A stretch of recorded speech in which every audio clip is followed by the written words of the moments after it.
Olá pessoal, tudo bem?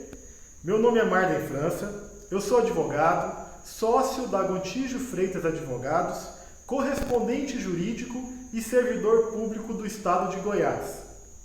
No último vídeo, nós falamos sobre quem poderia ser parte nos juizados especiais cíveis. Hoje eu quero falar com você sobre o que pode ser discutido em sede dos juizados. Estes vídeos são importantes porque nos juizados eles são acessíveis a todas as pessoas, inclusive você pode ingressar com o processo sem o auxílio de um advogado. Então, uma coisa que deve-se ficar atento é em relação ao valor da causa. Se você tem um processo em que o seu pedido é abaixo de 20 salários mínimos, isso quer dizer que você pode procurar um dos juizados ou o único juizado da sua cidade e ingressar com o processo sem ter que arcar com os honorários de advogado. Por outro lado, se a sua causa for acima de 20 salários mínimos, até 40 salários mínimos, você obrigatoriamente deve contratar um advogado para que este o defenda em sede de juizado e consiga, dessa forma, cumprir com os requisitos da lei. Mas esse vídeo não é para falar sobre os valores aceitados em sede de juizados, mas sim para descrever quais são os objetos e os tipos de ações que podem ser propostos neste tipo de justiça. O juizado, ele tem por natureza possuir causas de menor complexidade.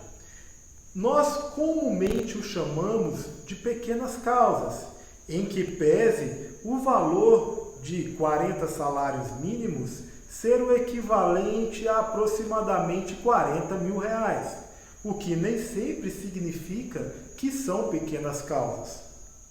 Mas a Lei 9.099, em se tratando dos juizados especiais cíveis dos estados, ele limita a sua causa para todos aqueles processos de menor complexidade.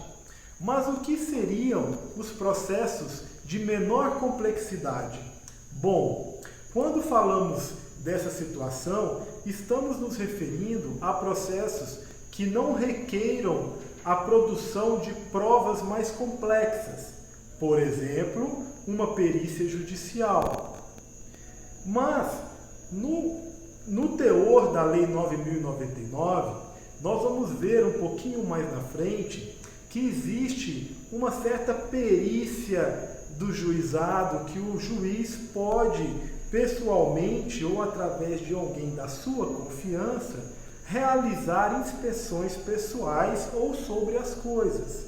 Isso é o que dispõe um dos artigos da Lei 9.099. Então, primeira coisa, eu gostaria de falar que nós temos uma grande dificuldade em uniformizar as decisões dos juizados. Isto porque a Lei 9.099 é uma lei muito completa. É uma lei que estabelece o objeto e o procedimento a seguir. Isso leva um grande poder nas mãos dos juízes que dirigem os juizados. Então, como eu estava falando, os advogados que já estão acostumados a ingressar com o processo dos juizados de pequenas causas, que já conhecem os juízes, sabem que existe uma dificuldade em uniformizar as decisões judiciais. Isto porque nós temos as turmas julgadoras, que é a instância superior às decisões de primeiro grau, mas essas turmas julgadoras não conseguem produzir jurisprudências para todos os juizados a nível nacional. Então, o que acontece hoje, existe até uma brincadeira que nós fazemos, é que cada juiz do juizado carrega consigo um código de processo civil debaixo do braço. Porque ao mesmo tempo que você tem em Goiás juízes que não recebem agravo de instrumento, porque não existe previsão legal na Lei 9.099, se você vai para São Paulo eles já aceitam agravo de instrumento. Então, essa dificuldade o advogado tem diariamente em entender quais são as regras que cada juizado segue. Até pouco tempo atrás, com a promulgação do novo Código de Processo Civil, houve uma certa distorção sobre a forma de se calcular os prazos dos juizados. O Código de Processo Civil dispunha que os prazos devem ser contados em dias úteis, enquanto que na Lei 9.099 não fala nada sobre os dias úteis. Em tese, a regra continuava sendo de contar os prazos nos dias corridos. Então, houve decisões julgando intempestivos alguns recursos, em que o advogado utilizou os dias úteis para fazer o protocolo, e outras aceitando. E essa decisão, ou melhor, essa problemática já foi solucionada pelo STJ, que já dispôs que os prazos nos juizados devem realmente contar em dias úteis, conforme foi disposto no Código de Processo Civil. E voltando ao assunto, então, da questão do valor que deve ser limitado para ingressar no juizado de pequenas causas, que é o limite até 40 salários mínimos para a lei do juizado de especiais cíveis estaduais. Já na lei dos juizados federais, que é a lei 10.259/2001, esse limite sobe para 60 salários mínimos. Igualmente ocorre na lei dos juizados das fazendas públicas, a lei 12.153/2009. Esse limite passa a ser também de 60 salários mínimos. Mas na nossa lei 9.099, que é a lei amplamente utilizada, largamente aplicada nos inúmeros juizados que temos no país, o limite do valor da causa é de 40 salários mínimos. Então, eu levanto até uma dúvida aqui. Teve um processo recentemente que o juiz aplicou uma multa, uma astreinte, por descumprimento, e ele não fixou um limite. Enfim, esse processo foi parar no STJ porque a astreinte, ela sobrepôs o valor do principal e sobrepôs ainda mais o teto dos 40 salários mínimos disposto pelo juizado, a lei do juizado. Então, nessa situação, como devo proceder? Ele estipula 40 salários mínimos, mas só de astreinte eu tenho 60 mil, 70 mil reais.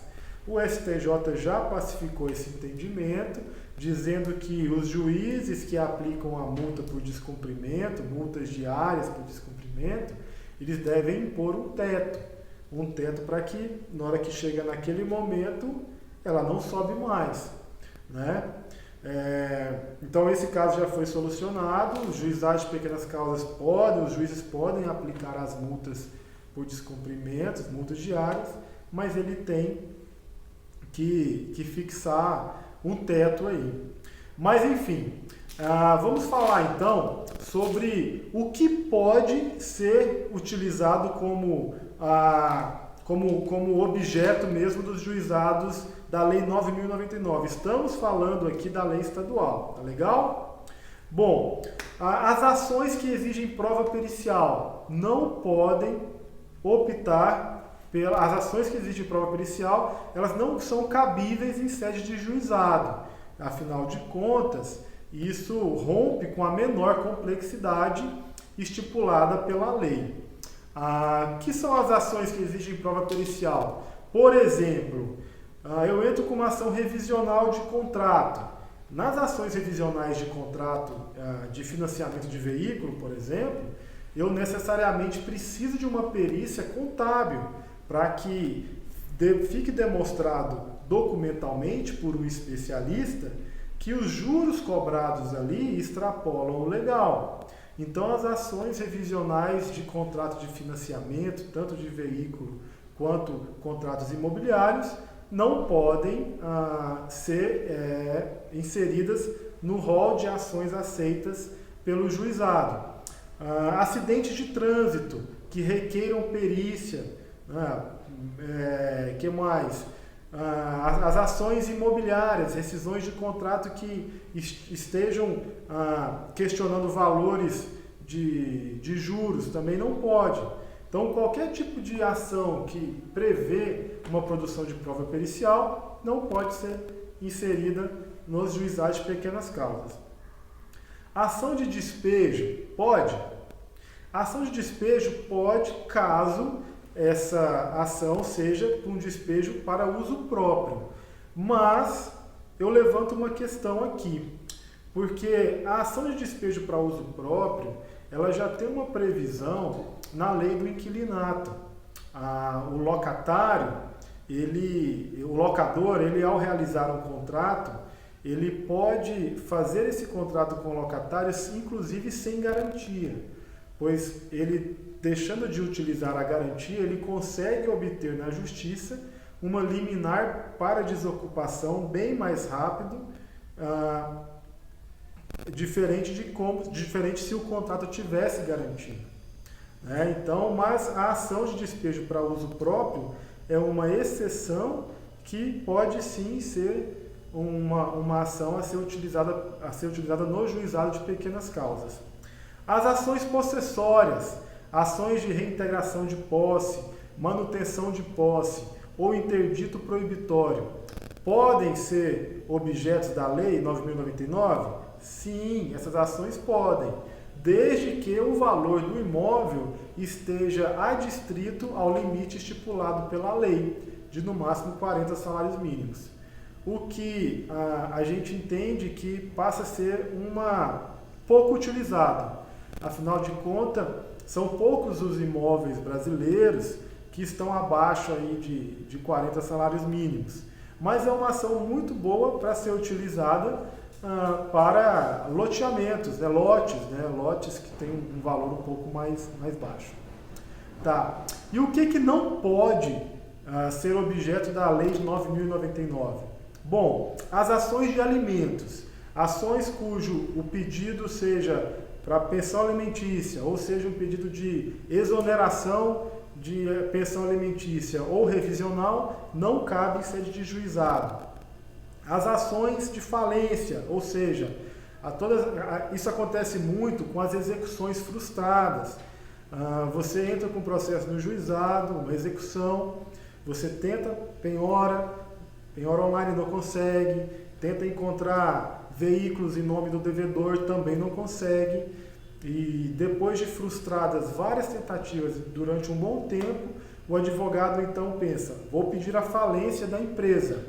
E ele faz o pedido e vai receber uma improcedência, um pedido negado pelo juiz do juizado, porque as ações com pedido falimentar não são objetos, são proibidas dentro da Lei 9.099. As ações fiscais e ações de interesse da Fazenda Pública também não podem. Por quê? Porque já temos uma lei própria, inclusive que cria os juizados, para receber as ações fiscais, que é a lei que criou os juizados especiais federais, a Lei 10.259/2001, e a lei também dos juizados da Fazenda Pública, que é a Lei 12.153/2009. Então essas ações não podem ingressar dos nossos juizados especiais cíveis estaduais. Acidente de trabalho também não, a Justiça do Trabalho tem que receber esse tipo de ação e fazer o julgamento dela. Acidente de trabalho então também não pode, né? E as ações de divórcio, qualquer ação de divórcio não pode, ação de união estável também não pode, que são ações que estão ligadas ao estado da pessoa, né? Ações de capacidade da pessoa também não pode, que você vai litigar alteração de nome, por exemplo, alteração do sexo, são tipos de ações que não cabem em sede de juizado. Temos também ainda a previsão de que não pode, em sede de juizado, as ações de pedidos de resíduos. E é interessante porque o que seria uma ação de pedido de resíduo? Bom, quando o legislador colocou esse tipo de proibição no juizado, ele está querendo levar em consideração que, por um acaso, os advogados poderiam ingressar com ação requerendo uma sobra de uma herança jacente ou de um direito sucessório. Mas o que é uma herança jacente? Herança jacente é aquela herança em que você não consegue identificar o herdeiro. Então, por um acaso, descobre-se um herdeiro teria direito à herança da sobra dessa herança, né? E ele poderia ingressar com esse processo no juizado? Não pode, né? Então, as ações de pedidos de resíduos, que são sobras da herança jacente de qualquer direito sucessório, não pode ser utilizada para ingressar no juizado de pequenas causas. Por fim, eu quero levantar aqui uma polêmica e deixar essa questão em dúvida, apesar de já existir algumas decisões a favor e outras decisões contrárias, mas eu quero levantar uma hipótese.